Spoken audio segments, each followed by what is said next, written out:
52, the nays are 48, and the nomination is confirmed. On this vote, the yeas are 52, the nays are 48. The confirmation is confirmed. Yes. Just number 4? Yeah, but just number 4. Under the previous order, the motion to reconsider is considered made and laid upon the table, and the President will be immediately notified of the Senate's action. Under the previous order, the cloture motion with respect to the Rollins nomination is withdrawn. The clerk will report the Rollins nomination. Department of Agriculture, Brooke Rollins of Texas to be Secretary. The question occurs on the nomination.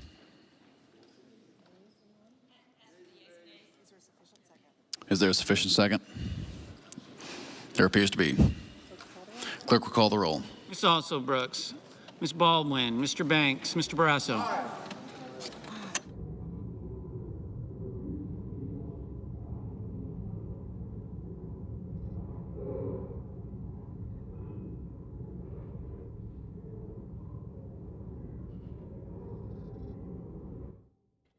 And we did just hear that breaking news. RFK Jr. confirmed as health secretary, and you can now see they were moving on to the nomination of Brooke Rollins to be Secretary of Agriculture. But we did want to stay on this breaking news as I give you a live look right now out of Washington, D.C.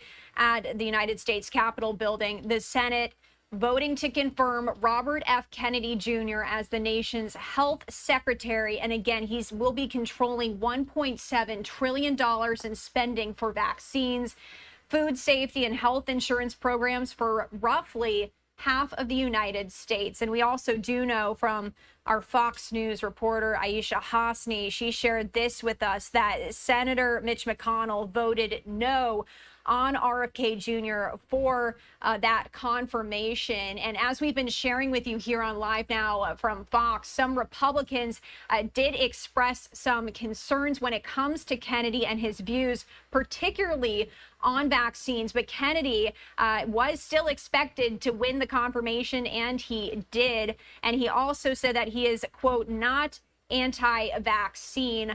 He was also backed by President Donald Trump, and Kennedy himself said he believes he is uniquely positioned to revive trust in certain public health agencies.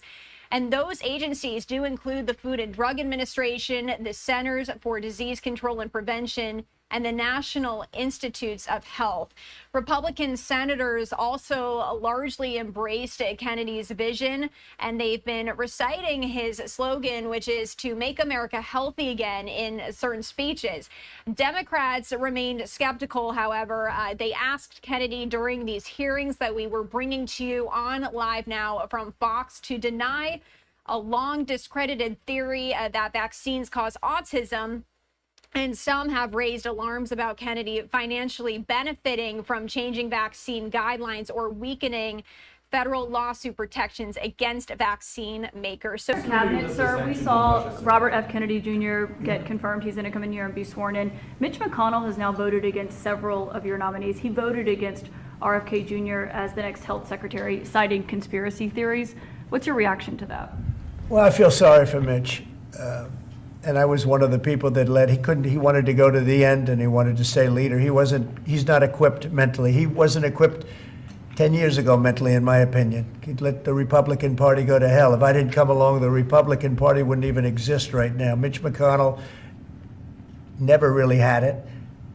He had an ability to raise money because of his position as leader, which anybody could do. You could do it even, and that's saying a lot. But the fact is that he raised money, and he gave a lot of money to senators, and so he had a little loyalty based on the fact that as leader you could raise a lot of money. Senators would call me and they say, he wants to give me 20, 25 million, can I take it? I'd say, take the money, take the money. But he engendered a certain amount of, I don't even call it loyalty, he was able to get votes. But I was the one that got him to drop out of the leadership position, so he can't love me. But he's not voting against Bobby, he's voting against me, but that's all right. He endorsed me. Mitch, do you know that Mitch endorsed me, right? Well, he did. You think that was easy? What? He had polio, obviously, and I don't know anything about he had polio. He had polio.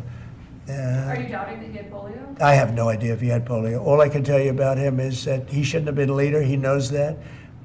He voted against Bobby votes against almost everything now. He's a very bitter guy, and we have a very strong party, and he's almost not even really a very powerful member. I'd say he's not he's lost his power, and it's affected his vote.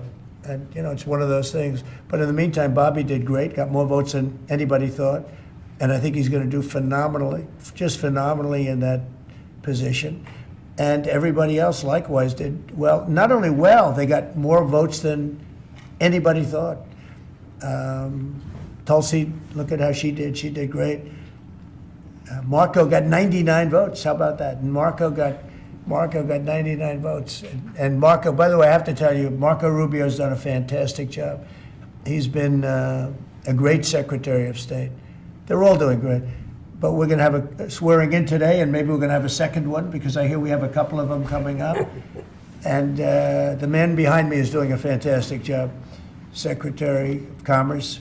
And I think you're going to see something very big come from today's signing. This is going to be a very important signing. Okay?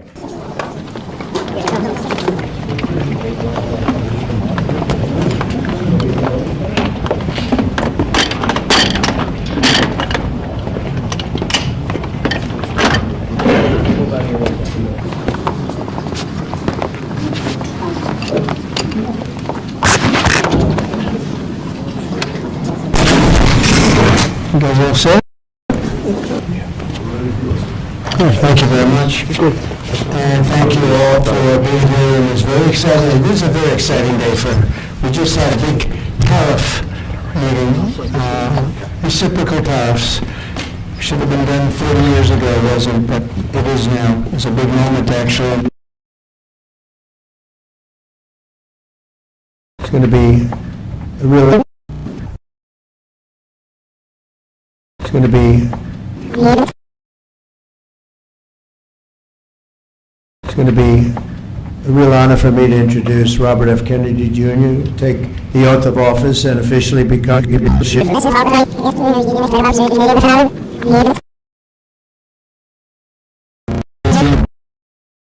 Years ago wasn't, but it is now. It's a big moment, actually. Reciprocal tariffs should have been done 40 years ago, wasn't, but it is now. It's a big moment, actually. It's going to be a real honor for me to introduce Robert F. Kennedy Jr., take the oath of office and officially become our Secretary of Health and Human Services. Just as I promised last year, Bobby is going to lead a great national mission to make America healthy again, and he's going to do it. I think he's going to do things that will really make us very proud of this day. Like his father, Senator Robert F. Kennedy, and his uncle, President John F. Kennedy, Bobby has devoted much of his life to serving his fellow Americans in his campaign for president, and he was a very tough competitor. I did not like it at all. I said, let's get him on my side. But in his campaign for president in 2024, Bobby brought together a coalition of supporters across party lines, and he really worked very hard, and he had tremendous support, unbelievable support, and I think a lot of that support came my way when we decided to do a little merger, and it was really great, and it was very loyal, incredible people. They believe in him so strongly because he's a fierce advocate for the health of our children and for the values of free speech, democracy, and peace. And people are going to be very impressed, I have no doubt. I've known him a long time. He's been a friend of mine a long time. Perhaps most importantly, though, Bobby created a nationwide movement made up of millions and millions of mothers and fathers and young people and concerned citizens of every background who want to end this horrible chronic disease crisis that exists in America. He's absolutely committed to getting dangerous chemicals out of our environment and out of our food supply and getting the American people the facts and the answers that we deserve. After years in which our public health system has squandered the trust of our citizens, and they really have. They don't trust us. They don't trust anybody, frankly. They've gone through hell. There's no better person to lead our campaign of historic reforms and restore faith in American health care. Bobby's going to do it. The United States spends more money in health than any other country on earth, but we're growing sicker every year. We're not as healthy as countries that spend just a fraction of what we spend, so there's something wrong. He's going to figure it out. In recent decades, we've seen staggering increases in cancer rates across all age demographics, including more than 40% increase in childhood cancer since 1975. Who can believe that? And an explosion in other chronic childhood illnesses. Not long ago, 1 in 10,000 people, children, had autism. Now it's 1 in 36. Think of that. 1 in 10,000. 1 in 10,000. Now it's 1 in 36. Who can believe that? There's something wrong. There's something wrong. And I think it's something that can be found out. In 2022, more than 40% of children had at least one chronic health condition, and today nearly 80% of young adults do not qualify for military service, in large part for health reasons. Think of that, 80%. Something is wrong, and that's why immediately after Bobby is sworn in, I will be signing an executive order establishing the President's Commission to make America healthy again. We have some great people on that commission. Chaired by our new secretary, this groundbreaking commission will be charged with investigating what is causing the decades-long increase in chronic illness, reporting its findings, and delivering an action plan to the American people. And it's going to be a plan that people are really waiting to hear. Bobby, I want to thank you. You've gone through a lot. It's taken great courage. You've been amazing, actually. I'd call him and say, "You're going to be okay."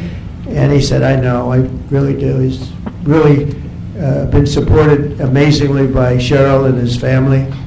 And it was very tough. It was a very nasty group of people that were after him, but he was tougher and he was smarter than they are.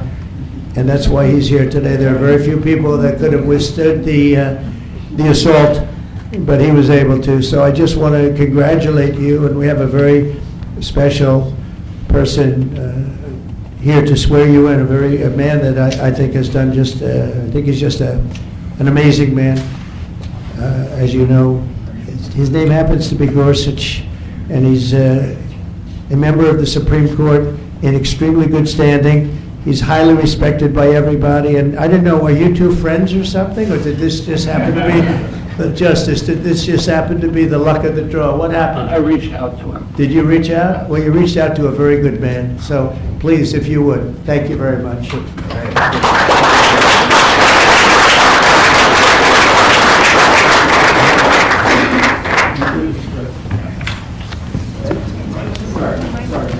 Oh, this has to be done I'll do first. this first. I'm going to make this a good one, right?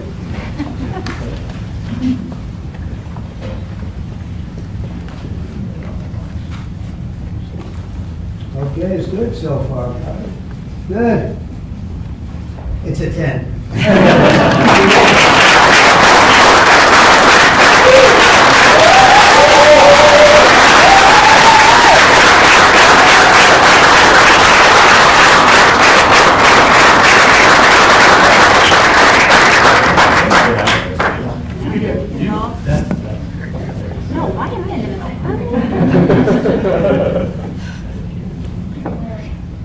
Go in there, get the kids in there. Go in there.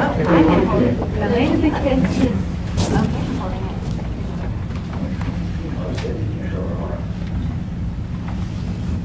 Over here, please. All right.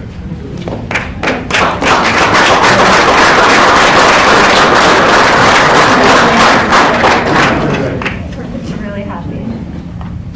Would all the family like to join? Yeah, sure. All right. Please place your left hand on the Bible and raise your right. Repeat after me. I, Robert F. Kennedy, Jr., I, Robert F. Kennedy, Jr., do solemnly swear do solemnly swear that I will support and defend that I will support and defend the Constitution of the United States the Constitution of the United States against all enemies, against all enemies, foreign and domestic, foreign and domestic, that I will bear true faith and allegiance to the same that I will bear true faith and allegiance to the same, that I take this obligation freely, that I take this obligation freely without any mental reservation without any mental reservation or purpose of evasion, or purpose of evasion, and that I will well and faithfully discharge and that I will well and faithfully discharge the duties of the office the duties of the office on which I am about to enter. on which I'm about to enter. So help me God. So help me God. Congratulations, Mr. Secretary.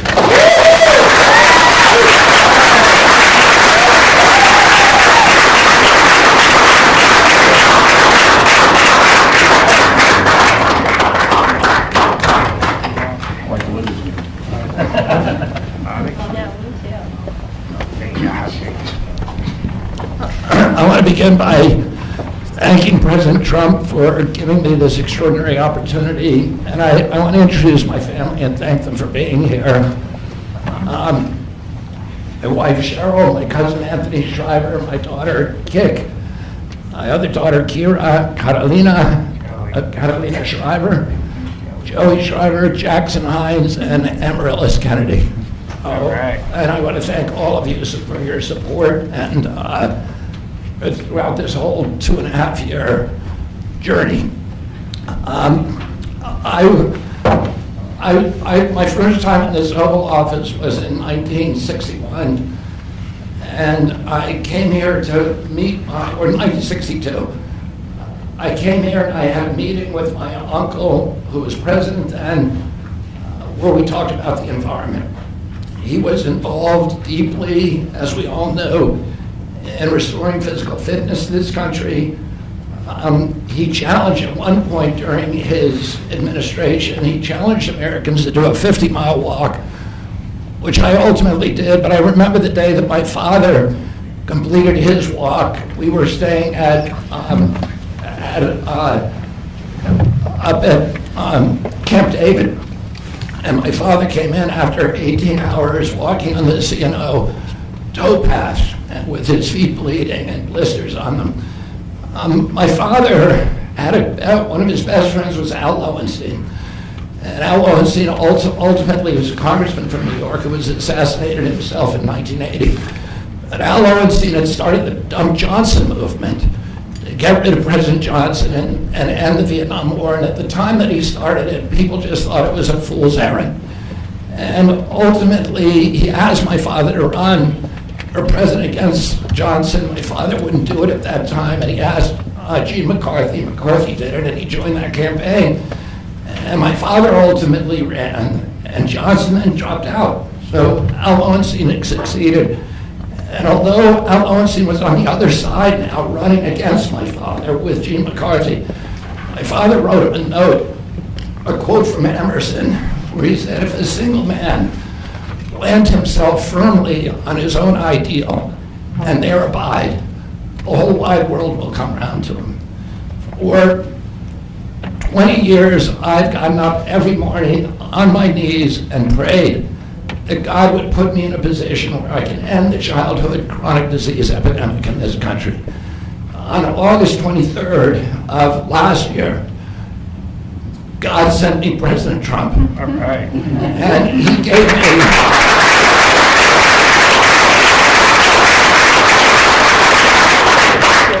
he's now given me, he's kept every promise that he's made to me. He's kept his word in every account and gone way beyond it. I'm so grateful to you, Mr. President. A lot of people told me that I couldn't trust President Trump, that I better get it in writing. And we did a handshake, and everything that he told me he was going to do, he has done. Right. And I'm so grateful to him, and I've told you before, I genuinely believe that you are a pivotal historical figure, and you are going to transform this country at a time when we see all of the indicia of democracy now in tatters in our country. We see the rise of the military-industrial complex, the rise of totalitarianism, these attacks on our Constitution, and this breathtaking epidemic that is disabling our people. President Trump has promised to restore the American dream in this country. A healthy person has 1,000 dreams. A sick person only has one. 60% of our population has only one dream. and they get better. President Trump has promised that he's going to restore America's strength. But we can't be a strong nation if we have a weak citizenry. If people are sick, 60% of our people are sick, 77%, as President Trump mentioned, of our children cannot qualify for military service. And we need a man on a white horse now. We need somebody who is willing to come in and has the spine and the guts and the strength to challenge orthodoxies, to stand in the way of vested interests, and to break institutions that have turned against our democracy. President Trump has shown again and again that he is that hero. And most recently, I greatly appreciate it, and I called you the day that you announced the termination of USAID.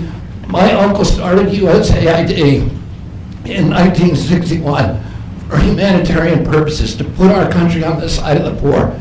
It has been captured by the military-industrial complex. It has become a sinister propagator of totalitarianism and war across the globe. And very few people understand how sinister this agency really is. And President Trump saw that, and he stood up to it with a masterstroke. And we want to do the same thing with the institutions that are stealing the health of our children. We need a revolutionary figure, and you are that figure, and I'm very grateful for you for giving me this opportunity. I want to recognize some of the allies that I've had in this battle for a long time: Senator Rand Paul, Senator Ron Johnson, Senator Roger Marshall, Marjorie Taylor Greene, and Buddy Carter, who've all been champions of the MAHA agenda before I even came along. I'm very grateful for you for standing strong. Thank you very much, President.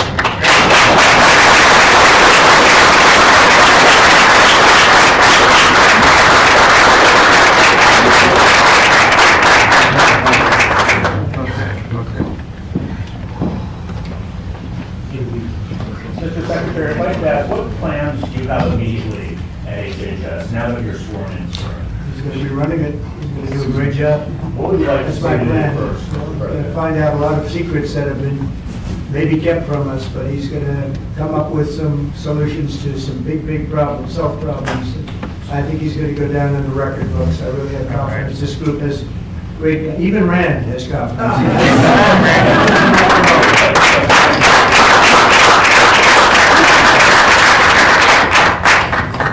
If I could ask you, Mr. Secretary, do you plan to fire anyone immediately, or what are your plans on day one, which I guess is today? Our plans are radical transparency and returning gold standard science, the NIH, the FDA, and CDC, to ending the corruption, ending the corporate capture of those agencies, getting rid of the people on those panels that have conflicts of interest.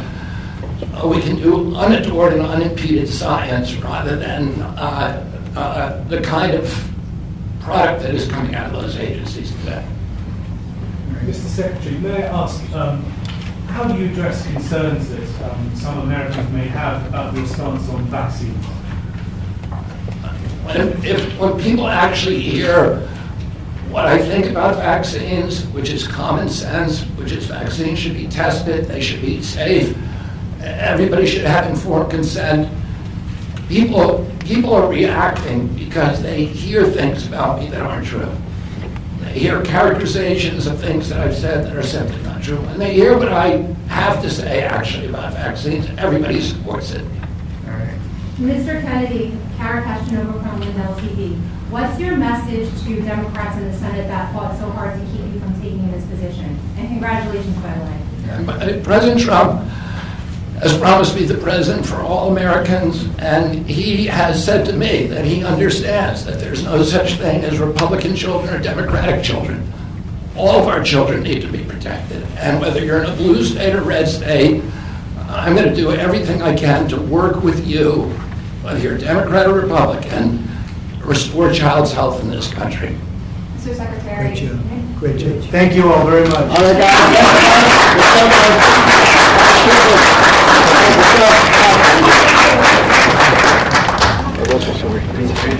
Thank you. Thank you, guys. Let's go quickly, please. Quickly, guys, come on.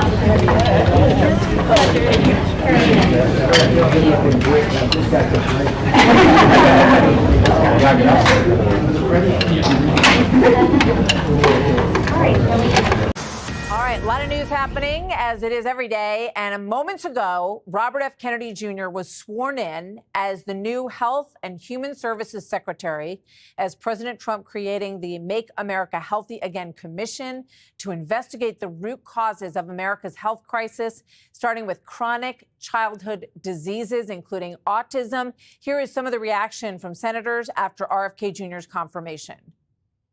We've got to get into the business of making America healthy again. By now, it's beyond clear that Mr. Kennedy is not remotely qualified to become the next secretary of HHS. I think that his emphasis on youth obesity and food health, processed foods and ultra-processed foods, it needs a look. And it's a passion of his. What do you make of the fact that your Republicans have largely unified around many of Trump's noms, especially RFK?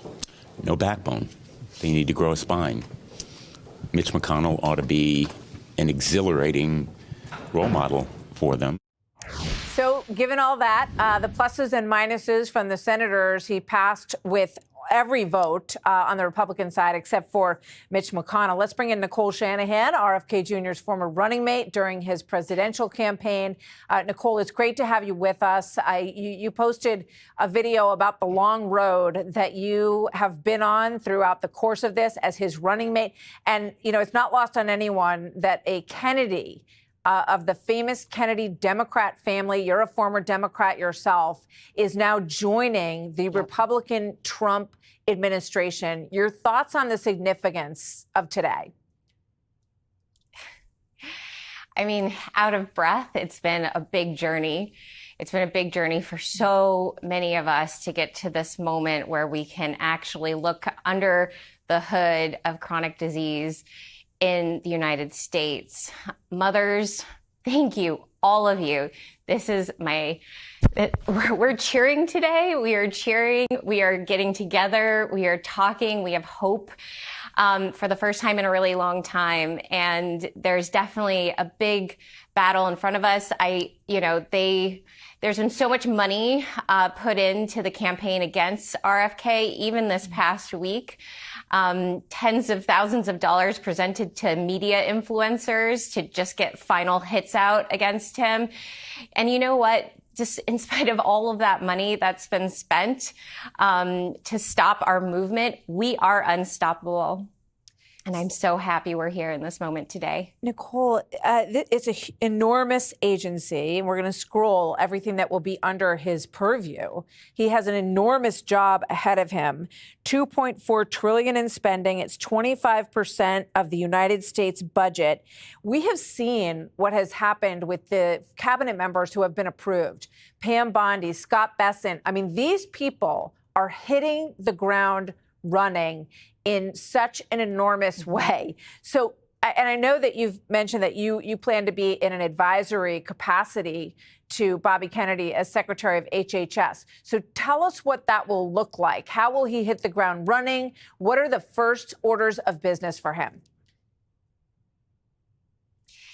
He's really going to look at it holistically. And I think that's really important to get across a lot of lies have been spread about how he is going to undertake this position. Do not believe those lies. This is a very carefully assembled group of people around him with task force that have some of the best doctors, scientists, that will be advising every aspect and every important decision coming down the pike. Those going into NIH, the CDC, the FDA, these individuals are the top of their field, and they're not bought out by big pharma. And that's the number one goal right now, is to make sure that anyone who touches this budget, anyone who touches taxpayer dollars that go into news media and that go into different programs, different scientific areas of research, that it's not being informed by for-profit corporatist interests. It's being informed by people who genuinely deeply care about the holistic experience of children, that really care to make sure that they get the best possible interventions early on. Well, Nicole, I know that they're not being held hostage. You have led a very forceful group of passionate moms, and you're one of them. Let's listen in to this ceremony. It's happening right now. Take this obligation freely. That I take this obligation freely. Without any mental reservation. Without any mental reservation. Or purpose of evasion. Or purpose of evasion. And that I will well and faithfully discharge. And that I will well and faithfully discharge. The duties of the office. The duties of the office. On which I am about to enter. On which I'm about to enter. So help me God. So help me God. Congratulations, Mr. Secretary.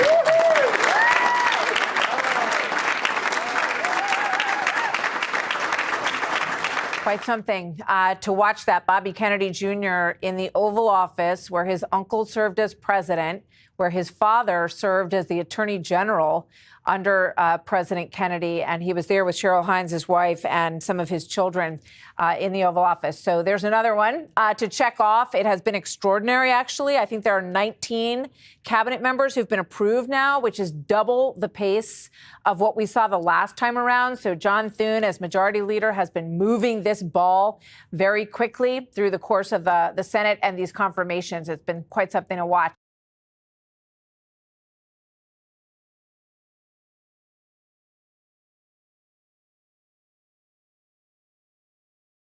In 2002, at age 21, Tulsi became the youngest woman in America ever elected as a state representative. That was not enough. In 2003, she joined the Hawaii National Guard. When deployed, in her re-election, her opponent raised the issue, could you serve the people that elected you if, in fact, you were deployed? What did Tulsi do? She withdrew from her re-election campaign in order to continue to serve our country in the war on terror. I refuse to question the qualifications of a woman who's worn the uniform of her nation and never taken it off for 22 years. Tulsi Gabbard is an extraordinary person. She has been so focused on trying to reorient American foreign policy to a America first standpoint, not one of neo-globalist, internationalist wars and nation building at every single corner and every turn. She is one of the greatest patriots, the bravest, most talented woman I've ever met. The national security of this country is something she takes to heart. We are so lucky as Americans to have her. I trust Tulsi Gabbard. She will be honest with you. She will be receptive to your feedback. Tulsi is one of the greatest people I've ever had a chance to know. As the DNI, she's going to tell it like it is. You've got to admire her directness, her forthrightness. The fact now that she's winning over the critics with her honesty, I think is terrific. After multiple deployments and serving in the Hawaii City Council, she was elected to the United States House of Representatives, where she served 4 terms. I will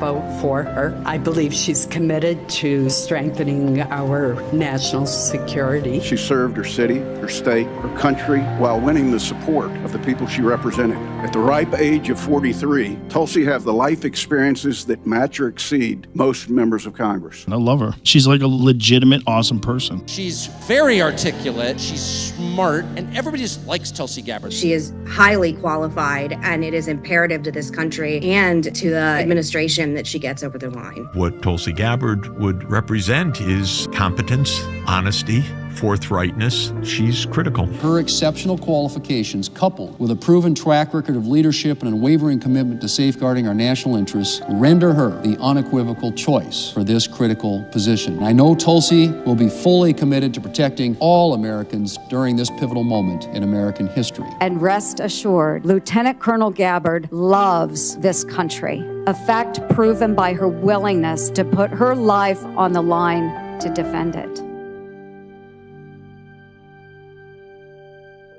We're delighted to swear in our next Director of National Intelligence, Tulsi Gabbard.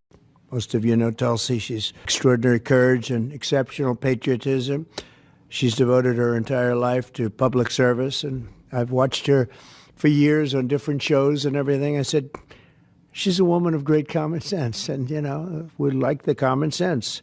It's a word that's being used a lot. I think we started it in terms of politics, but it's a word that's used a lot. It's usually pretty effective, too, and you really are. I've watched you, even on Larry King. You're very young. I don't know how you were Larry King, but you're very young. But you were, and you always had the situation covered properly. At 21 years old, Tulsi became the youngest woman ever elected to the Hawaii State Legislature. After 9/11, she joined the Hawaii Army National Guard and deployed abroad 3 times, and highly respected by everybody. So many people writing in letters saying she was so exceptional even then.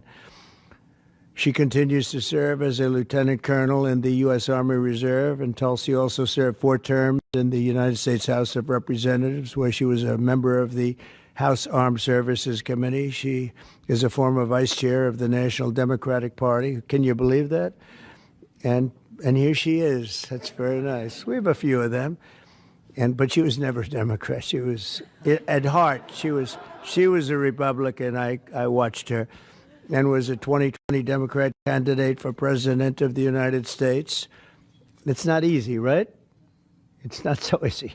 People think it's easy. It's not easy. Throughout her service, Tulsi has always distinguished herself as a leader of the highest caliber. She's earned the respect and admiration and love of Americans on both sides of the aisle as her profound commitment to the values that keep us free, and she really does have those values as much as anybody. In recent years, Tulsi has been a courageous and often lonely voice speaking out against radical left's attacks on free speech and the dangers of an unelected deep state. And I have to say she was very, very strong for me when I was going through all of the fake news and all of the problems that we had with some very sick people. She was always out there. Before I really knew her as well, she was out there defending me, so I appreciated that, Tulsi. But the threat of a warmongering military-industrial complex and the weaponization of government and governmental people that go out and persecute, they like to persecute people that are innocent. Tulsi herself became a target of that weaponization when she was outrageously placed on a suspected terrorist watch list by the Biden regime. It's a very evil regime after criticizing their appalling abuses of power. And I'm confident that as director of the National Intelligence, Tulsi will work tirelessly to keep America safe. And she's been doing that her entire career. I think it's going to be a very natural day for you when you walk in. It's just have to keep the way you are. Just stay the way you are. She'll be clear-eyed and she'll be focused on the threat of radical Islamic terrorism and lots of other threats, too, threats from within, and give no quarter to America's foreign enemies. At the same time, I'm entrusting Tulsi with the responsibility of overseeing urgently needed reforms to the U.S. intelligence community to protect the rights and the civil liberties of all Americans. She'll provide the American people with transparency, eliminate corruption, shrink the bloated bureaucracy, and restore honesty, integrity, and trust to the national security state. There's only one thing I can say, that there's nobody like her for this job. This was a very easy one for me. She was recommended by some of the top people in that world. It's a little world, it's a little smart world. It sometimes can be an evil world when the wrong people are there, but we have the right one. She's had so many great recommendations. I would say Pam was right up there with her, Pam Bondi. She had a lot. I know her a little bit better, and you're doing a fantastic job after about 3 or 4 days, right? You've had a lot of experience, but you've never seen anything like this, Pam. But you're going to do fantastic as the Attorney General, fantastic. So thank you and congratulations. We did this with Pam a few days ago, and this is again my honor. So congratulations to Tulsi, and I think Pam is going to administer the oath, and when she does that, I'll sign your new certificate. Good. Thank you. Thank you very much, everybody.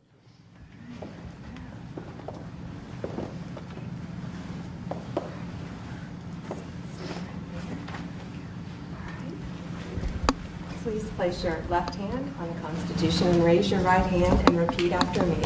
I do solemnly swear. I, Tulsi Gabbard, do solemnly swear.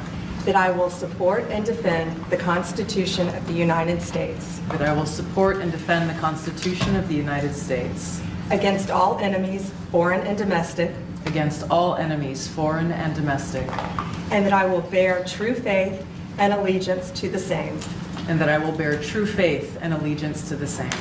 that I take this obligation freely, I take this obligation freely, without any mental reservation without any mental reservation or purpose of evasion, or purpose of evasion, and that I will well and faithfully that I will well and faithfully discharge the duties of the office on which I am about to enter. discharge the duties of the office on which I am about to enter. So help me God. So help me God. Congratulations.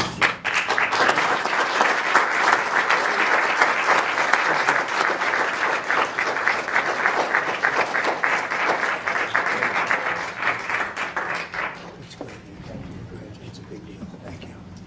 Okay. How is the Oval Office looking? A little different look, right? It's the Oval Office. Easy. Okay, we'll get a good one here.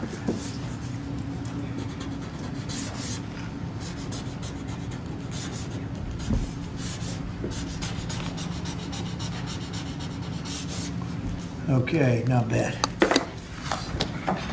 Ready? I'll stand up there. I think we'll do it right here. Come on over here, Abraham.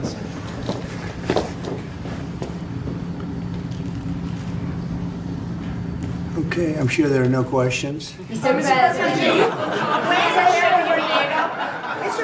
when and where will you be with You know what, I'd like to have Tulsi say a few words first, and we could answer a couple of questions, okay? Mr. President, first and foremost, I just want to say thank you from the bottom of my heart for the trust that you have placed in me to fulfill this critical position as Director of National Intelligence at any time, but specifically during this time. Unfortunately, the American people have very little trust in the intelligence community, largely because they've seen the weaponization and politicization of an entity that is supposed to be purely focused on ensuring our national security. So I look forward to being able to help fulfill that mandate that the American people delivered to you very clearly in this election, to refocus our intelligence community by empowering the great patriots who have chosen to serve our country in this way, and focus on ensuring the safety, security, and freedom of the American people. As you've said, Mr. President, this is what I've dedicated my life to, and it is truly humbling to be in this position, to serve in your administration, help to rebuild that trust, and ultimately to keep the American people safe. Last thing I'll mention, that in your National Prayer Breakfast speech, you made a statement about your legacy of wanting to be remembered as a peacemaker. I know that I can speak for many of my fellow service members who are here today, veterans, Medal of Honor recipients, how deeply that resonates with us. For those who volunteer to put their lives on the line when duty calls, but to have a president and commander-in-chief who recognizes the cost of that sacrifice and ensuring that war is the last resort, not the first. So thank you for your leadership on behalf of my friends here and all who wear the uniform. We're grateful. Thank you. Congratulations. Thank you.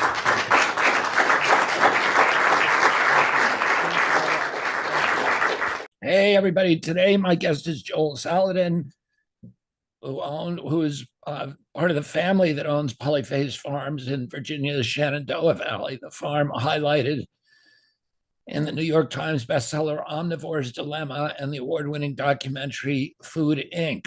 The farm uses no chemicals and raises pasture livestock, including beef, pork, poultry, turkey, lamb, and rabbit, which is directly marketed in the region and shipped nationwide. He is the author of 16 books. Joel Saladin is a sought-after conference speaker on divergent agricultural business and food integrity topics. He is the editor of the Stockman Grass Farmer, and he writes columns in numerous publications. Welcome to the show. I'm really, really happy to talk to you. Thank you. It's really an honor and a privilege to be with you, always. So tell us a little bit about your farm and where that sits in kind of, you know, the national grid of organic agriculture. Yeah, so we're in Virginia, Shenandoah Valley. Our family came here in 1961, and mom and dad never made a living from the farm. Like, so, you know, they worked off farm to. Dad was an accountant, mom was a school teacher, and that paid the mortgage. So by the time I'm getting into a teenage years, I loved the farm. I got my first chickens when I was 10 years old. Had a little laying chicken business, and but Dad was very innovative, and uh, and you know, I'm at the stage of my life where I realize now, the older I get, the smarter Dad was. Some of us get to that point. I'm hoping my kids get to that point pretty soon. Yeah, wouldn't that be great? Yes. And so he was, this was in the 60s and 70s, and we basically had a glorified a homestead experimental farm. We milked a couple of cows, we, you know, had some chickens in a big garden, but he was totally, his father had been a charter subscriber to Rodale's Organic Gardening and Farming magazine in the mid 1940s when it first came out. So he got this ecology kick, compost and all that from his dad. So we came here, you know, how do you make a living on this small farm?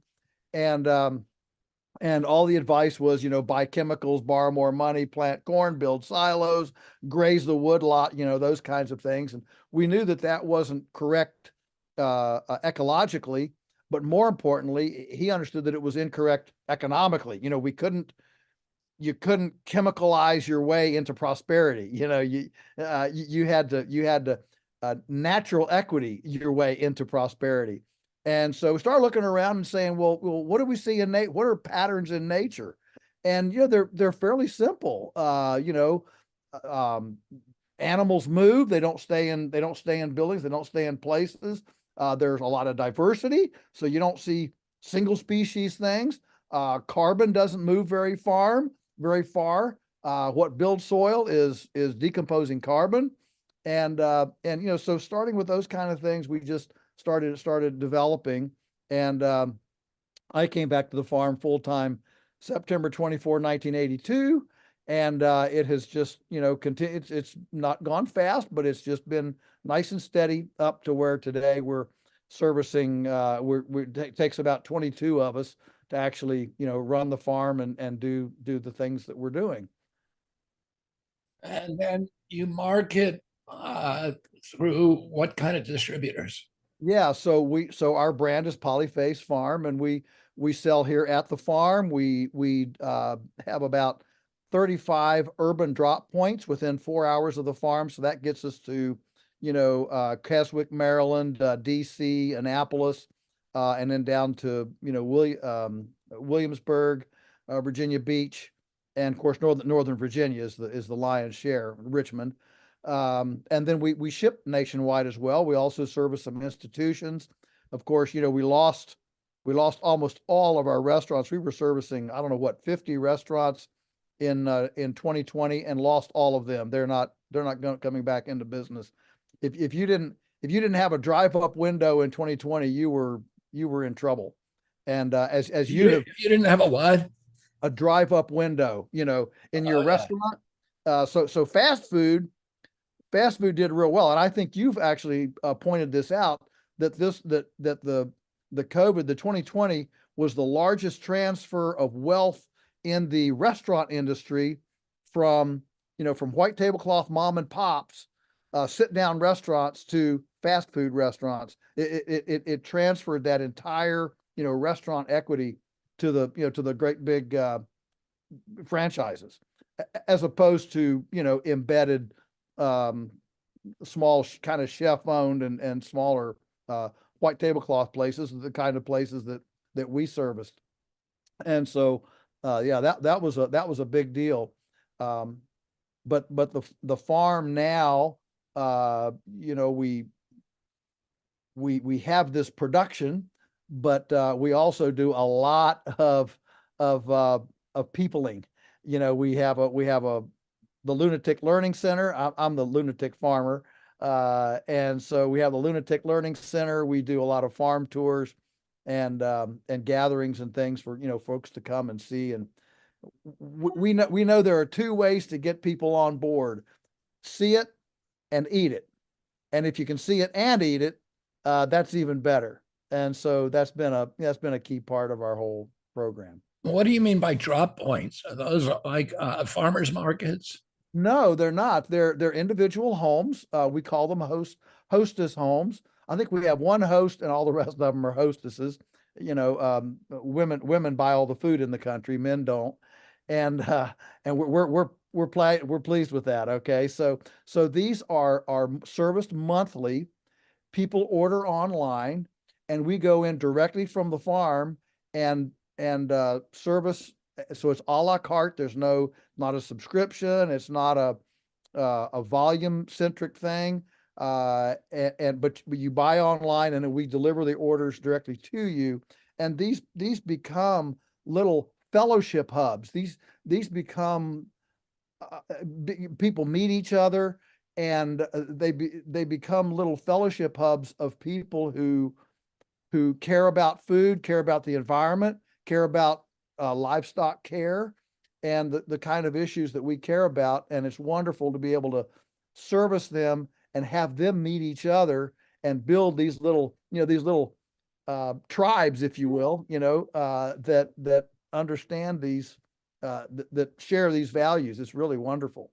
But I still don't understand how it works. Like, you mean are they little mini distributorships in there? No. We're working directly with them. So what it is they order online, and we're going to be in, let's say, whatever, Leesburg, Virginia, on Tuesday. So we go every month on a schedule, and people order, and we compile their orders here and bring them up, and they meet us at that host home, at that rendezvous place. They meet us there.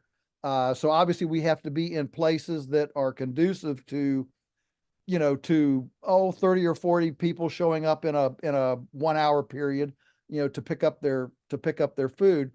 But it allows us direct contact with our customer. That way they get to see us, we get to see them, and they get to meet each other and share notes. And so we do everything possible to try to create a familial operation. And you can't believe how much people yearn for a connection like this. Last year we began taking a laying hen. We called her Polly Hen. We're polyface, so we took Polly Hen, and made a nice little wooden thing, and we'd take her, and so customers could come and meet this chicken. And we had people that weren't even customers coming 3 or 4 blocks, walking, come see the chicken. It's in town, it's in the city. Come see the chicken. It was crazy. We could not imagine just the sheer. One lady kept pulling her son out of school. He was like in 3rd grade, and every month when we came, she'd pull him out of school early so he could come and pet the chicken. And it was just a huge a huge connective thing. So those are the kinds of things that we're doing to in addition to obviously really good food, to stimulate the whole story, family, fellowship, connection thing, to the food and the farm. Now, I mean, did you make this whole thing up as you were going along, or are there models for this happening elsewhere in the country? Well, yeah, actually, I don't want to take too much credit, but we kind of conceived of this. Our first, here's the thing: we were unhappy with what we saw at farmers markets. Now, I'm a friend of farmers markets. Don't read into this at all. But farmers markets they're almost more social. They're almost more social gatherings than actual transfer of food. You don't see people at a farmer's market typically, buying a half a beef and buying, a bushel of green beans, and, they're buying little whatever. They're participating in the local food scene, but it's it's one hand only because the other hand's carrying, Fifi, the coiffed poodle dog, and we're all there to kind of, meet each other and slap each other on the back for being, wonderful people participating in the local food system. And so we tried numerous farmers markets, and we were never pleased with the investment of time and energy, and realized, well, what if we just use the power of the internet, and this is going back now, goodness, 20 some years. What if we use that, communicate directly with our people, and just and pre-buy, so they're pre-buy, so we're not going speculating, and we can service them right where they live, and they can see us, we can see them, and we can actually electronically aggregate stuff. And it just took off. It took off, and it enabled us to put way more on the truck, to get way more for our time, and everything was sold before we pulled out of the driveway. So we didn't have to come home and unpack a bunch of stuff that didn't sell. It was all, it was all pre-sold. And there are now numerous farms around the country that have taken this kind of urban drop point idea and adapted it. And it's just one of the many, opportunities that have come to us, largely due to internet and the cheap cost of communication now, that we didn't have, 50 years ago. Yeah, I know. I used to know very well, be good friends with Bill Nyman. Yeah. Who started Nyman Ranch, and sure. His wife, Nicolette, actually was an attorney for me that I hired, and I brought her into the hog litigation, and she met Bill through that and ended up marrying him. Now she's a farmer. But their model was very interesting because they aggregated farmers from all over the country who were doing grass-fed beef and pasture-raised beef and pork, and I think chickens as well, maybe other poultry. But they would then go certify these farms, look at their operations, make sure that they were compliant with these standards, and then they market them nationwide. So you can go to restaurants all over the country and get Nyman pork, Nyman beef, and it's, delicious food. It tastes completely different than, the Walmart pork. Yes. Yes. I'm not sure how they're doing right now. I know they had, some reorganizations along the way, but, is there anybody who's now kind of aggregating what you're doing and doing it nationally? Yeah, well, what the whole logistics of distribution has completely changed over the last, goodness, just 10 or 15 years, because the software, that UPS and FedEx and these folks use makes it so much more efficient. So, it used to be that in order to distribute, it was very, very expensive for a small scale operation. But now, we're plugged directly into UPS, and the truck comes every Tuesday afternoon and every Wednesday afternoon, and it goes right on the truck. And it's what's happened. You'll love this. What's happened now is, if you'd have told me 5 years ago that we would ship eggs to whatever, Los Angeles, I'd have said you were crazy. But we figured out how to do it. We stole some ideas from other people and did some of our own and started doing it. We can now ship eggs into New York, Philadelphia, Boston, Chicago, Los Angeles, cheaper than they can get them at farmers market. Because when you have the level of corruption, regulation, high taxes, defund the police, all the things that are crumbling these cities, it makes business very difficult. You can't hire people, you can't protect your inventory, and as a result, places where we are out here in the Shenandoah Valley, where we're low taxes, low crime, a great work ethic. We can now compete like we never could have before, as these big metropolitan areas begin to move into dysfunctionality, from a logistical, political standpoint. And I mean, part of me is heartbroken that things are that broken, which is one of the reasons that you're running excites me so much. But things have become that broken. But it's just amazing that we're inverting or we're creating opportunities in niches that we never would have even conceived of just even 10 years ago.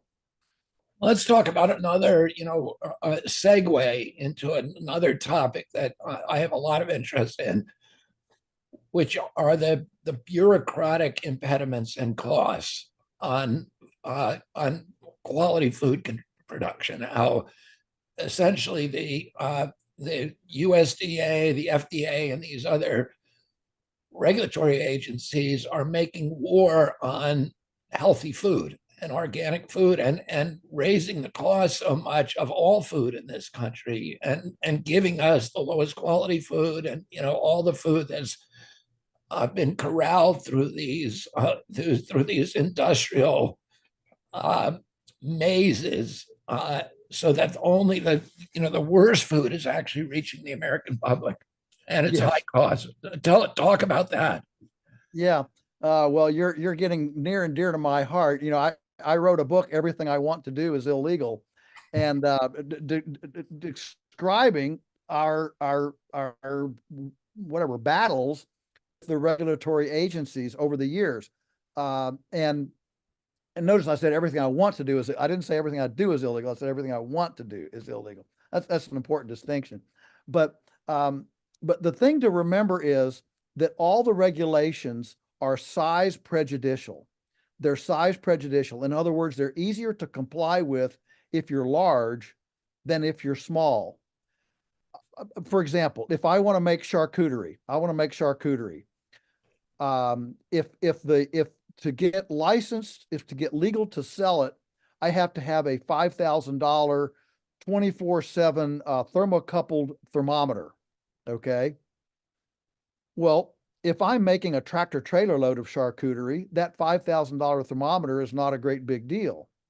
But if I'm making a 5-gallon bucket or 2 5-gallon buckets in on my farm or in my cottage industry, that's a game changer. That keeps me from even starting into the business. And so we have an incredible weighted cost, because the paperwork and the compliance.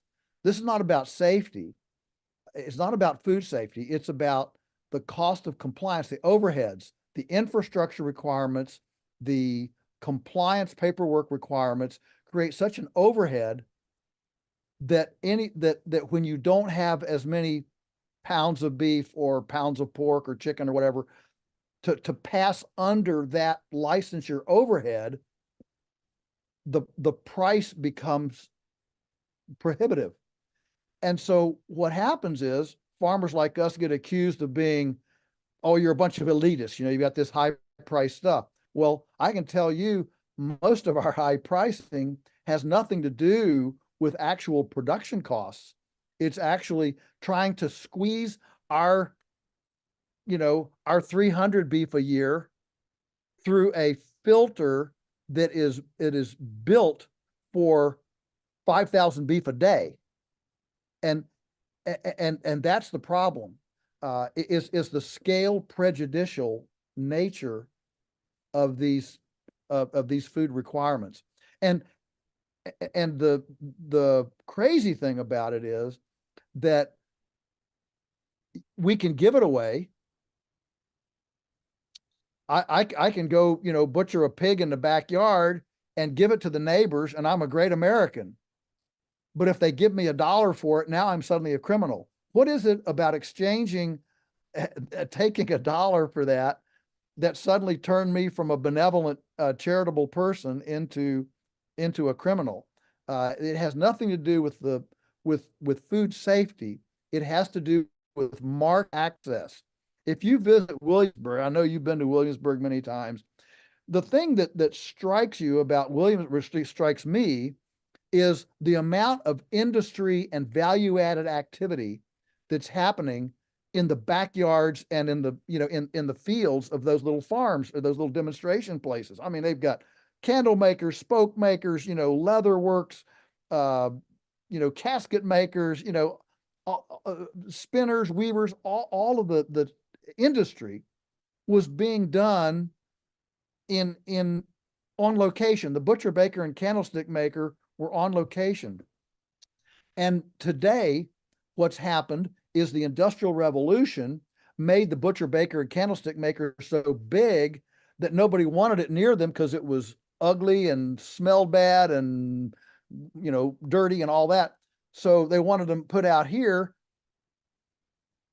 But then when they got out here and nobody could see them, they wanted government oversight to see behind that razor wire and the guard fence and say, what's going on behind that razor wire? Because when people can't see, they want the security of a government agent behind them to see. Well, what's happened now is that with the internet, we have now democratized the ability to get information. I call it Uberized. We've Uberized, and just, I'm sure like you, if 40 years ago somebody had said, in about 10 years, millions of people all over the planet are going to jump into cars with people that don't even have a chauffeur's license, and ask the guy to take them someplace, and it's all going to work, because if you're a bad passenger, they'll dock you and you won't get a ride. And if they're a bad driver, you'll dock them and they won't get any business. And so the internet created, that's called the Uberization. It created it literally enabled on a global scale the butcher, baker, and candlestick maker and the village knowledge that wrapped around these embedded artisans, that and capability to be duplicated on a very large, grand scale. But food, which was the last portion to join the Industrial Revolution, will be the last to exit. And so we now have the capability to Uberize our food system, to break it down, to democratize it, to create an egalitarian marketplace for entrepreneurial small-scale brands and local food systems. We've never been able to do that as now with Uberization, Airbnb, those kinds of things. Have this amazing bureaucracy. You're so eloquent to talk about that preserves, that's trying to preserve the taxi cab, that's trying to preserve the chauffeur service, and not allow an Uberization of our food system. Years ago, I think it was in the late 90s or early 2000s, I forget which, but I did a big campaign in Poland, because Poland had this extraordinary organic agricultural system. And the reason, when it was a communist country, they didn't have money to buy chemicals. And you had a lot of small farms that were self-sufficient. And they were, the farms were very diverse. They'd have a cow, they'd have a horse, a couple of cows, a couple of horses, they'd have a chicken coop. A lot of them had pigeons, which they ate over there. And they would, and then there were, in every town, there were local abattoirs. So there were, which is of course, a slaughterhouse, a little slaughterhouse where you could slaughter one hog a day or one, and then they'd make this kielbasa, which was famous all over the world. And that's where Polish kielbasa comes from. It comes from these 4,000 little abattoirs that, didn't have any safety regulations. There was no, it was just farmers doing what they'd been doing for 10,000 years, killing their own beef. And of course, back in the old days, there was there was a a premium on hygiene, because if you were known for selling bad stuff that made people sick, you'd be out of business. right. So That's that was the safety regulation, really. That's right. Market. And then Smithfield wanted to come in and take over hog production in Poland. Oh, it bribed offered a bribe to a state official called Andre Lepper, who then turned them in. He told me that the second guy in command of Smithfield offered him $1 million bribe. And the bribe was to pass legislation, which they did end up passing, although Lepper refused to do it. But it was legislation that said you could not operate.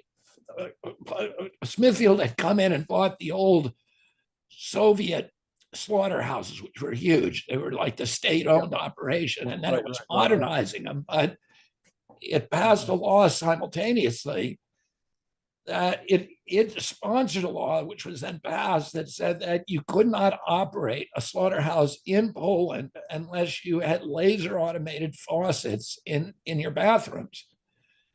And those are the kind of faucets you see, if you go into an airport bathroom and you don't have to touch anything, you can, you can just wave your hand under the faucet. Well, of course, none of these local abattoirs could afford that. Right. In one fell swoop, Smithfield put every one of its competitors out of business. Yes. By requiring a piece of technology that none of them needed and nobody could afford except for Smithfield. Yes. Oh, it was a purposeful, and then of course Smithfield was purchased by the Chinese. It's now a Chinese company, and it owns, I don't know, 30%, 40% of the hog production in our country. And it's really, we're in a colonial model. Yes. It's, USDA now works for China.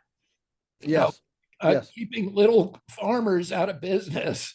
And this colonial model and strip mining and commoditizing our natural resources, our farmland and everything else. It's really, it's distressing.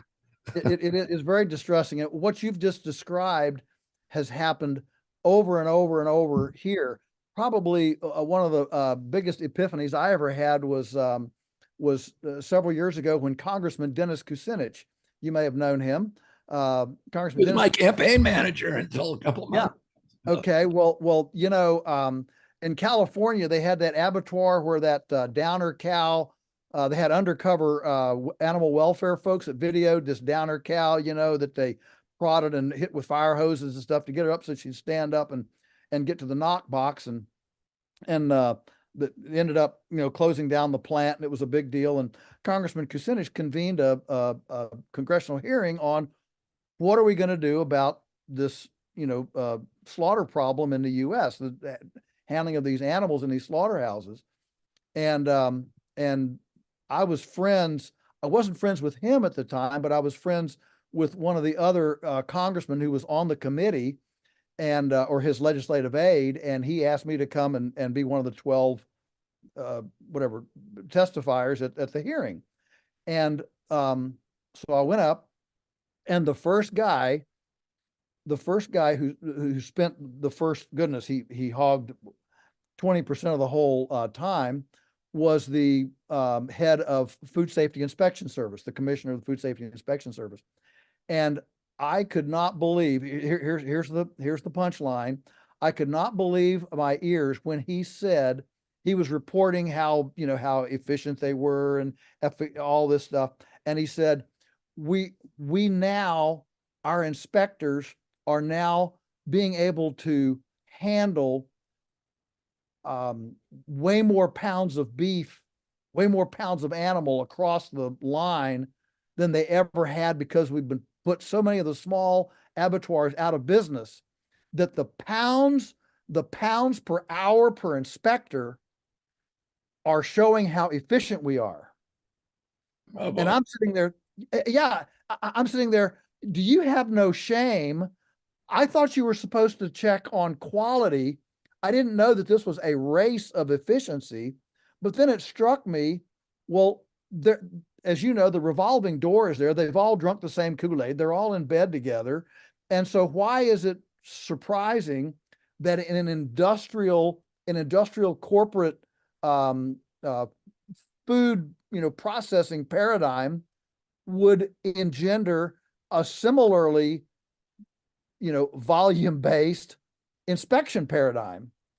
And so both of them And both of them the are controlling patting themselves on the back because they've got so much more volume going through. Nobody's caring about safety. Nobody's caring about quality. It's Oh boy, we lost him. What's happened?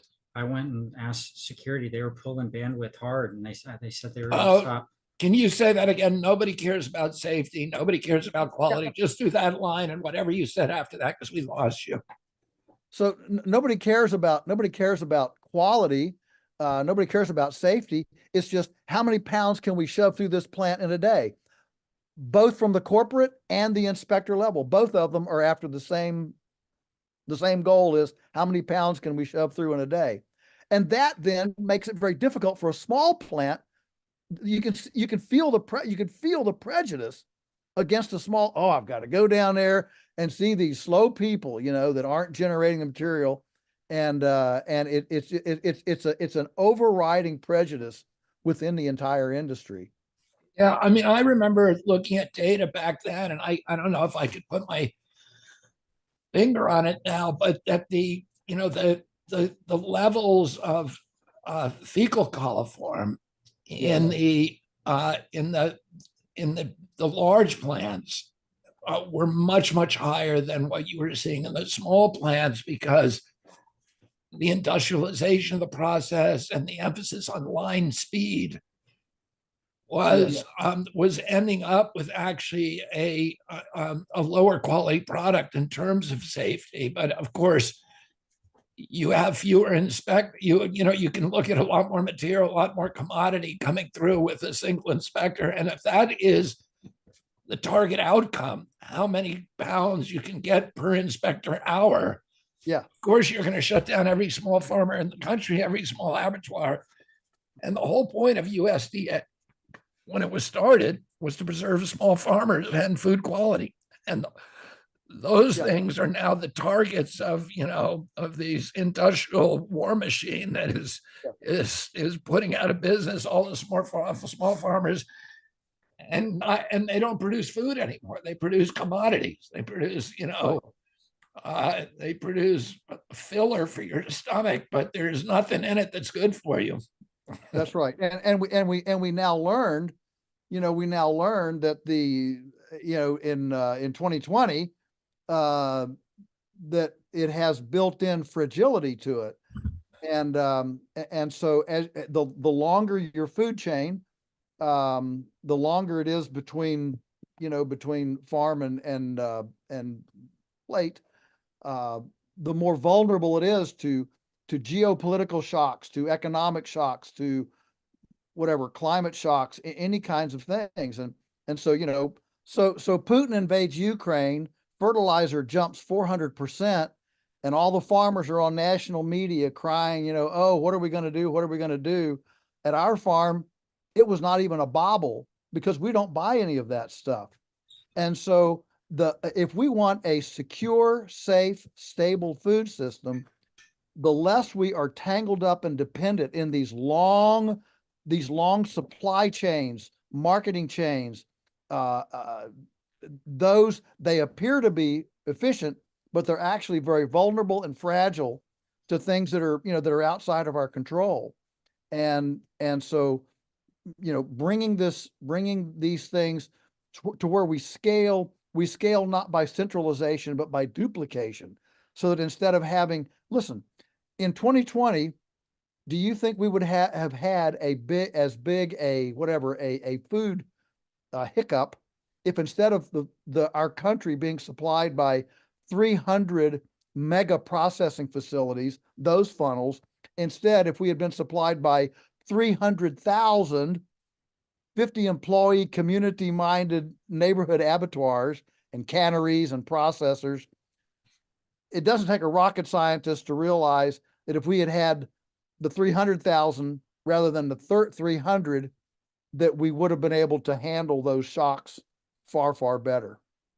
Yeah, I mean, that's a really beautiful vision for our future. I mean, that's, what I'd like to do as president, which is to get us food security back in this country, where we have a decentralized supply, where there's diverse sources, where they're community based, where it's small business people, where the money being spent, the money being purchased, money being used by consumers to purchase food is going as directly as possible to the farmer, rather than to all these multinational intermediaries and fertilizer companies and oil refineries and chemical companies, et cetera. And let's keep it here in the United States and use what we've got. So how we get there, from a policy standpoint, there's one side of this issue that says, well, we need to fight do the antitrust stuff. We got to break up these big companies, break up their, and I get that. All right, I understand that, but I seldom see a monopoly that didn't get there with some sort of corrupt collusion with the regulatory agency. And so if you actually preserve liberty and freedom and market access from an entrepreneurial standpoint, people like us can compete fine. I don't have any problem competing. But what I can't compete with is when suddenly my 2 cows have to go in through a facility that is determined and arbitrated by Iowa beef packers that's doing 5,000 animals a day. I can't compete at that level and I don't need to, because 2 cows are different than 5,000. Like, if I'm making meals in my kitchen, it's just easier to maintain cleanliness if I'm making 10 meals a day than if I'm making 1,000 meals a day. That's a whole different thing. And so this scale really does, on many levels, it has bearing on the actual democratization of food access, both from a consumer standpoint and a producer standpoint. Yeah, and I mean the other part of that policy directive is to eliminate the subsidies, because yes, industrial food production is almost always driven by subsidies, and when you have subsidies, you get market distortions and you lose all the efficiencies. Right, and you lose the dynamic, the hidden finger of the market, and the accountability of the market. You artificially manipulate the market in one direction or another, instead of just letting the market stand on its own. I have no trouble competing with Tyson, Cargill, whatever. I can message what I want to message. They message what they message. We're, one of the beauties of the internet is that my website can look exactly. Nobody can tell that I'm a couple $1 million business and Walmart is a multi-billion-dollar business. When you look at a website is like the ultimate, democratized facade, for access. And so we can compete very well at this level, but we can't compete when a bureaucrat comes in and puts his finger on the scale and says, we're gonna push it this way. And then those big industrial facilities, one of the subsidies they get is their capacity to pollute the environment, to create huge amounts of waste and concentrated animal feed operations, and then not properly dispose it. Whereas a farmer like you will take that waste, recycle it, use the manure maybe have 300 hogs on a half a section of property, and you raise the corn, the hogs eat the corn, the manure goes back into the field, and there's roughly a closed loop. But if you have 10,000 hogs on that 320 acre half section, and you try to spread that manure on the ground, most of it's going to go off in the rain, and it's going to end up in the water supply, the aquifer. It's going to turn the soils over, nitrify the soils, and it's going to kill the animals that graze on it. But that's a subsidy for them. Absolutely it is. And of course, Michael Pollan has written eloquently about this. He says what we've done is we have broken apart, we have segregated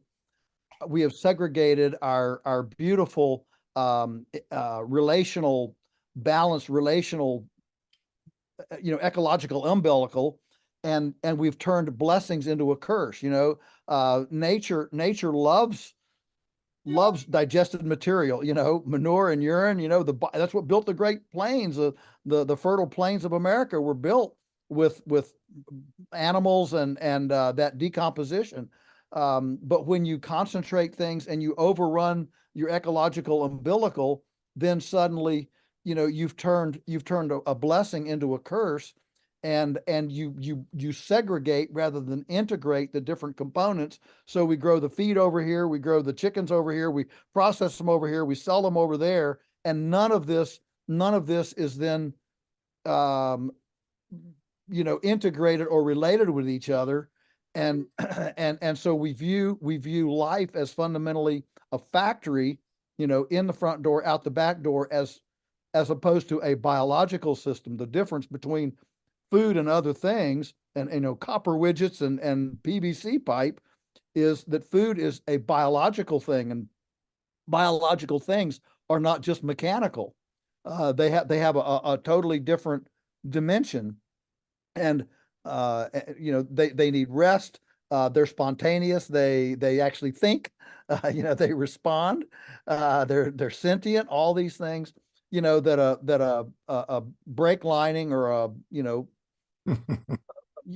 wheel bearing in a car doesn't. And so nature is like that. Nature is that spontaneous, dynamic thinking, conversing, relational kind of thing that you don't get from your car engine or a light socket.